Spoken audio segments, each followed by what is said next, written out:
பிரியமானவர்களே, எப்படி இருக்கிறீங்க? நல்லா இருக்கிறீங்களா? ஆண்டவர் கூட இருக்கும்போது நீங்க நல்லாதான் இருக்கணும், சந்தோஷமா இருங்க. பாடு பிரச்சனை வரும் போகும், ஆனா விலகாத ஒரு ஆண்டவர் கூட இருக்கிறார்ல. இன்னைக்கு கூட அவர் உங்களோடு பேசுகிறார். ஏன் தெரியுமா?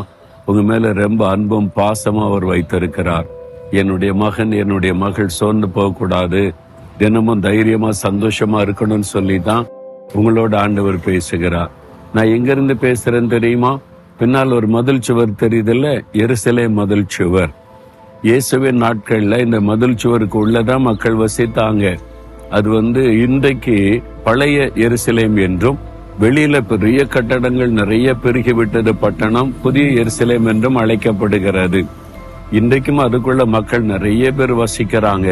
எல்லாமே இதே மாதிரி கற்களாகவே ரோடுகள், வீதிகள், கட்டடங்கள் எல்லாமே இருக்கிறதை நீங்கள் பார்க்க முடியும். இது ஒரு வித்தியாசமான பட்டணம். எருசலேம் பட்டணம் ஆண்டவருடைய பட்டணம், மகாராஜாவின் பட்டணம் என்று வேதம் சொல்லுகிறது. இங்கதான் இயேசு கிறிஸ்து ரத்தம் சிந்தி மரித்து உயிர்த்தெழுந்தார். இங்கதான் மேலறையில பரிசுத்தாவியினர் ஊற்றப்பட்டு சபை ஸ்தாபிக்கப்பட்டு உலகமெல்லாம் எழுப்புதல் உண்டானது. இந்த இடத்துலதான் இயேசு கிறிஸ்து திரும்ப 1000 வருஷம் அரசாட்சி பண்ண போகிறார். முழு உலகத்திற்கும் ஒரே ராஜாவாக இருந்து, ஏக சக்கராதிபதியாய் இருந்து ஆட்சி செய்ய போகிறார். இயேசுவின் ஆட்சி காலத்துலதான் மனிதனுக்கு வியாதி இருக்காது, வேதனை இருக்காது, வறுமை இருக்காது, துன்பம் இருக்காது. ஒரு சமாதானமான சுபிட்சமான வாழ்க்கை இருக்கும். இன்னைக்கு மனிதர்கள், தேசத்தை ஆள்றவங்க என்ன வாக்கு கொடுத்தாலும் ஒண்ணு செய்ய முடியாது, ஏமாத்துகிற காரியம் தான் நடக்கிறது. ஆனால் ராஜாதி ராஜாவாக இயேசு ஆட்சி பண்ணும் போது முழுமையான சமாதானம், ஆசீர்வாதம் முழு உலகத்திற்கு உண்டாகி இருக்கும். அந்த பட்டணம் தான் எருசலேம் பட்டணம்.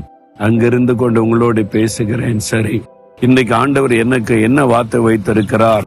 சங்கீதம் 46:11 சேனைகளின் கர்த்தர் நம்மோடு இருக்கிறார், யாக்கோபின் தேவன் நமக்கு உயர்ந்த அடைக்கலமானவர்.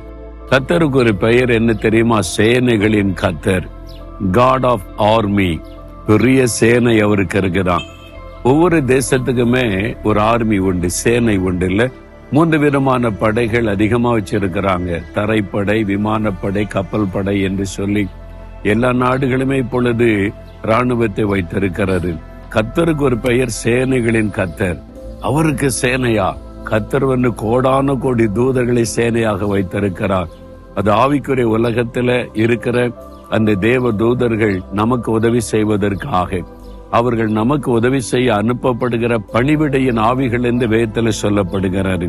ஆகவேதான் சங்கீதத்துல நம்ம வாசிக்கும் போது, நம்மை பாதுகாக்க தேவன் தம்முடைய தூதர்களுக்கு கட்டளை இடுவார், அவர்கள் நம்ம சூழ பாளையம் இறங்கி பாதுகாப்பார்கள் என்று வேதத்துல சொல்லப்படுகிறது.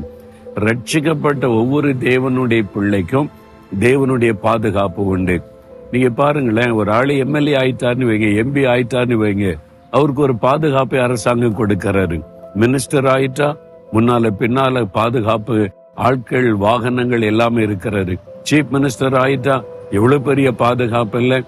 அது மாதிரி பிரைம் மினிஸ்டர் ஆயிட்டா 5 அடுக்கு பாதுகாப்புன்றாங்க, பெரிய பாதுகாப்பு எல்லாம் கொடுக்கப்படுகிறது. நாம் தேவனுடைய பிள்ளைகளாய் மாறின உடனே பரலோகம் நமக்கு பாதுகாப்பு கொடுக்கும். நம்ம பரலோக வாசிகளாய் மாறுகிறோம், பரலோகத்தின் தேவனுடைய பிள்ளைகளாக மாறுகிறோம். அப்பொழுது பரலோகத்தில் இருக்கிற தேவ தூதர்களுக்கு தேவன் கட்டளையிட்டு நம்மை பாதுகாக்க முடிக்க சூழ பாளையம் இறங்குவார்கள். அதற்கு தான் சேனைகளின் கர்த்தர் அவர். அதனாலதான் நம்ம எதற்கும் பயப்படக்கூடாது. பிசாசு அவனு சேனை வச்சிருக்கிறான். பிசாசனுடைய சேனை வானமண்டலத்தினை கிரியச்சுகிற பொல்லாத ஆவிகளின் சேனை. அவனும் பெரு கூட்டமா இருந்து மனிதர்களை தாக்குகிறான், பயமுறுத்துகிறான், கலங்க பண்ணுகிறான். ஆனால் அவனுடைய தந்திரங்களுக்கு விலைக்கு நம்மை பாதுகாக்க தேவ சேனை நமக்கு இருக்குது. உங்க வீட்டை சுற்றிலும் பாளையம் இறங்குவாங்க. நீங்க போகிற இடமெல்லாம் தேவதூதர்கள் பாளையம் இறங்கி பாதுகாப்பாங்க. நீங்க விசுவாசித்து துதித்து பாருங்க, அதை உணர முடியும். நான் அந்த விசுவாசித்து ஒவ்வொரு பிரயாணத்துல எங்க போனாலும் ஆண்டவரை துதிக்கிறதுனால, தேவதூதர்கள் என் கூடவே இருக்கிறதுனால உணர முடியும். அந்த தேவதூதருடைய பிரசன்னத்தை உணர முடியும், அவங்க பாதுகாப்பதை உணர முடியும். அது ஒரு பெரிய சந்தோஷம். நீங்க சொல்லுங்க, சேனைகளின் கர்த்தர் எனக்கு துணையாய் இருக்கிறார், எனக்கு ஒரு சேனை இருக்கிறது, நான் பயப்பட மாட்டேன்னு தைரியமா சொல்லுங்க. பிசாசின் நடுங்கி விலகி ஓடுவான். ஆண்டவரே, நீர் சேனைகளின் கர்த்தர், எங்களை பாதுகாக்க நீர் வைத்திருக்கிற தேவ தூதருடைய சேனைக்காக ஸ்தோத்திரம்.